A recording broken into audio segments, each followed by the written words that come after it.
wilayah Cilengsi yang berada di Jalan Raya Narogong dan di Desa Gunung Sumber.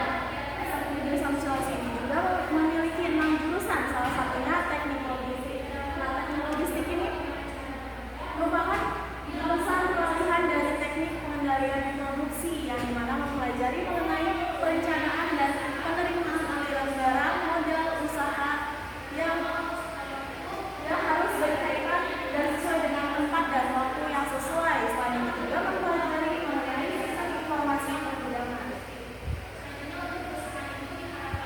Dan selanjutnya ada tujuan dan manfaat dari praktek kerja lapangan itu sendiri.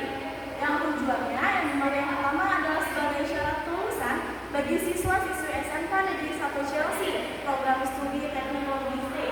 Yang kedua adalah memperkokoh link and match antara SMK dan juga dunia kerja. Kemudian yang ketiga, meningkatkan proses pendidikan dan pelatihan kerja di dunia industri. Yang keempat, mengembangkan keterampilan praktis yang sesuai dengan bidang usaha seperti teknik packing dan juga teknik sorting part. Kemudian juga ada manfaat bagi peserta didik, yaitu memperoleh pelajaran-pelajaran di luar dari pelajaran sekolah dan juga bisa mengenali dunia industri. Dan selanjutnya adalah bagi perusahaan, yaitu mendapatkan kontribusi secara langsung dari peserta didik dari berbagai proyek dan juga kegiatan. Nah juga perusahaan juga memiliki peluang tersendiri untuk merekrut peserta didik tersebut apabila mempunyai potensi yang baik dan juga nilai yang bagus.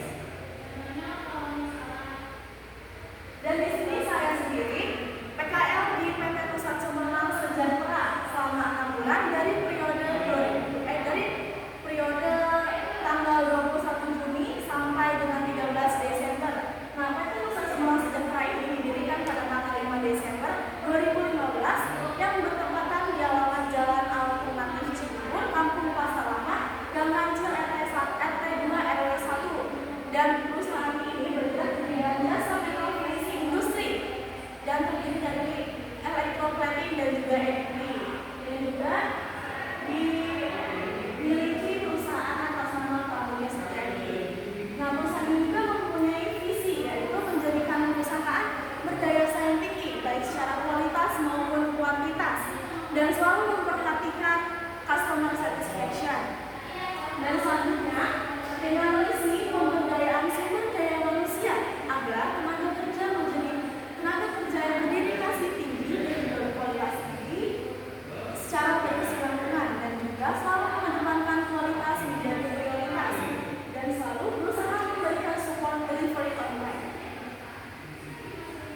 Dan ini dia struktur organisasi dari PT Pusat Sumber Sejahtera, di mana ada komisaris utama dipegang oleh Bapak Muhammad Soleh dan direktur utama adalah Bapak Pramudia Setiadi, di bagian dokumen kontrol dipegang oleh Dr. dan kepala pabriknya oleh Bapak Henry. Dan di sini ada kepala bagian, di mana ada bagian maintenance dipegang oleh Pak Ahmad dan juga bagian produksi plastik dipegang oleh Pak Ahmad dan juga bagian produksi EDP dipegang oleh Pak Wawan dan bagian QC atau bagian saya tempat PKL dipegang oleh Bang Pian dan juga Bruno sebagai ekonomi sekaligus sebagai kontrol. Dan selanjutnya di sini soft skill atau kompetensi dasar yang saya dapatkan selama saya PKL di sana. Yang pertama ada komunikasi. Di sini komunikasi yang dimaksud adalah interaksi antara saya dengan karyawan ataupun dengan saya dengan siswa PKL yang lainnya.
empati atau bentuk rasa kasihan dengan karyawan ataupun siswa PKL lainnya, karena memang cukup banyak sekali pekerjaan yang dilakukan di sana dan juga banyak sekali target yang harus diselesaikan. Kemudian selanjutnya ada kemampuan adaptasi. Selain dari awal masuk PKL, jadi kemampuan adaptasi ini diperlukan pada saat ketika siswa PKL yang bergantian dari sekolah lain atau ada karyawan baru yang menetap di situ. Jadi kita harus bisa mengadaptasi dengan orang-orang tersebut. Dan selanjutnya ada soft skill. Nah, di sini bagian pekerjaan utama saya bagaimana soft skill dalam menyortir sesuai dengan standar ketentuan yang dilakukan yang sudah dibuat berdasarkan beberapa part, dan juga setelah disortir dari sisi beberapa part yang harus saya pelajari. Setelah itu dilakukan packing part yang dimana melakukan penataan atau pembungkusan si part tersebut sesuai dengan kaidah juga. Dan selanjutnya di sini ada norma operasional standar dan juga KPIK. Yang pertama, norma di sini berkaitan dengan aturan atau tata tertib yang dimana tidak tolak dalam atas perusahaan, kemudian juga absensi setiap pagi, dan juga memberi kabar ketika ada izin tidak masuk, dan juga menggunakan nada tinggi ketika berbicara dengan karyawan ataupun siswa PKL lainnya, dan juga berinteraksi dengan baik yang semua orang yang bekerja di situ. Yang kedua ada Data 3RH. Data 3RH yang diterapkan di PT saya itu biasanya hanya menggunakan sarung tangan saja. Dan yang selanjutnya adalah POS atau prosedur operasional standar. Di situ sebelum memasuki atau sebelum memulai pekerjaan, kita memastikan lain rapi dengan bersih, kemudian mengecek semua label part sudah sesuai dan juga sudah berada pada letaknya masing-masing dan juga sudah ada kelengkapan semuanya. Dan selain itu juga ketika packing juga harus sesuai dengan SOP yang berlaku dan memastikan bahwa pembukaannya sudah sesuai dengan jumlah yang ditentukan. Dan di sini ada kompetensi teknis dari kegiatan yang saya lakukan, kegiatan utama yang saya lakukan, yang sering saya lakukan. Yang pertama adalah memilah tempat, di mana kegiatan ini adalah memilah dan memilih antara beberapa barang yang sudah diambil dengan sesuai ketentuan yang sudah berlaku. Nah, di sini ketentuannya, semisal ada yang bertekstur seperti kulit jeruk atau beruntusan, itu tidak boleh dimasukkan. Atau bisa dibedakan antara barang oke dan barang notebook atau barang kunci. Nah, selanjutnya ada packing part. Nah, packing di sini merupakan kegiatan untuk membungkus, mengemas atau menata part yang sudah oke, yang sudah tersortir tadi dengan rapi, dengan baik, dan kemudian dilakukan pengecekan kembali atas PO yang sudah dikirimkan. Dan ini dia dari sortir dan pengiriman di sini ada dua barang yang sering saya kerjakan, yaitu ada senior dan backlog 16. Nah, senior di sini merupakan komponen pelengkap pada sepeda motor, yaitu tepatnya di bagian spion, di gagang spionnya, ya. Dan senior di sini juga banyak terdapat jenisnya. Di sini sebagai contohnya ada K29, ada K8 juga, ada K2FP, tergantung motor Scoopy yang baru, dan ada beberapa jenis. Dan selanjutnya ada manual. Itu yang itu ya, yang ada spion ya? Iya, gagangnya gitu Pak. Ya. Dan selanjutnya ada manual 16. Nah, manual di sini merupakan bagian pelengkap dari senior sendiri Pak. Jadi dia bagian daun untuk pengunci yang bagian bawah. Dan ini juga ada terdapat dua jenis, ada yang untuk yang sebelah kanan atau right dan yang sebelah kiri atau left. Dan selanjutnya di sini ada beberapa pekerjaan yang memang di luar dari bagian produksi packing.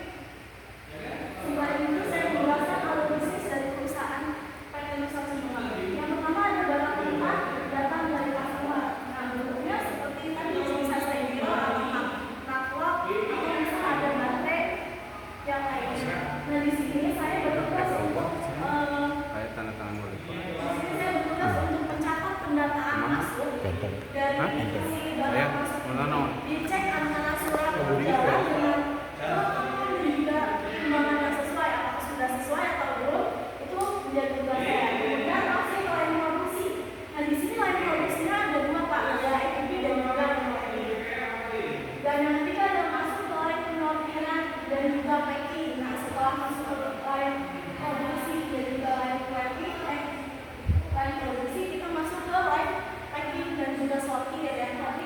menjadi tugas saya, yang dimana di sini setelah barang turun dari pendingin, kita mulai beli satu persatu atau membeli tanda di bridging si stainless tadi dan juga naklok tadi agar sudah menjadi bagian atau sudah menjadi tanda bahwa itu sudah menjadi kepemilikan dari PT Desa Cemerlang Sejahtera.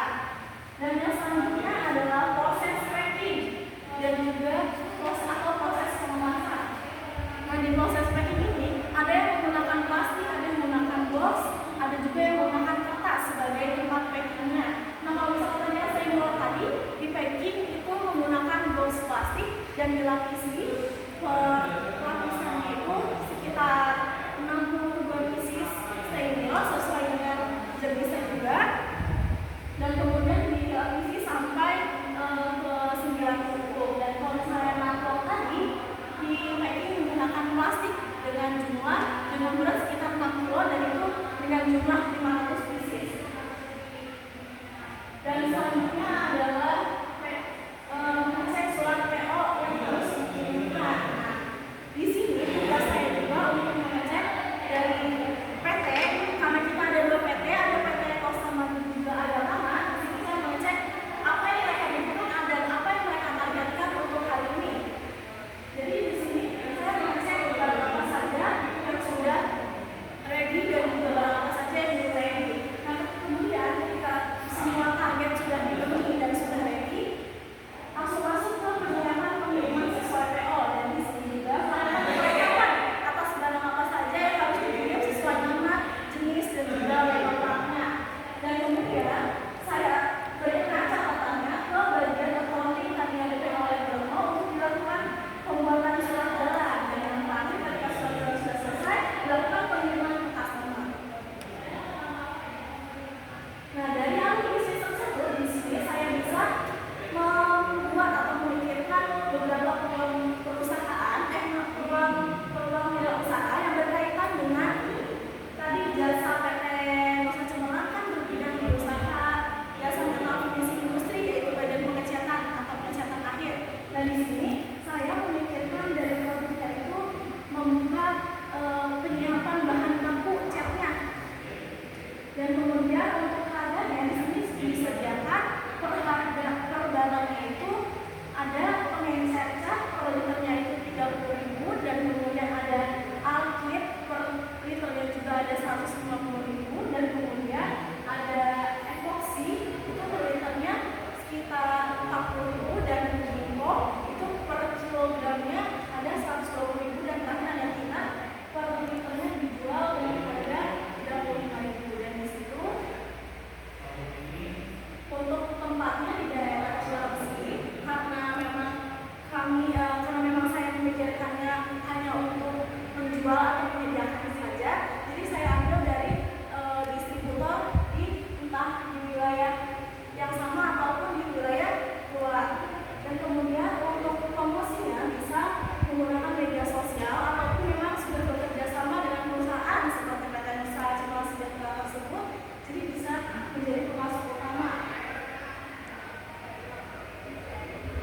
Dan begitu saja, mungkin langsung kesimpulannya dari presentasi kali ini, dari mulai ada penerapan soft skill, kemudian norma segala macam, memakai prosedur operasional saya dan juga LH, pengalaman kompetensi teknis, pengetahuan alur bisnis dan bidang usaha yang sudah saya jelaskan tadi.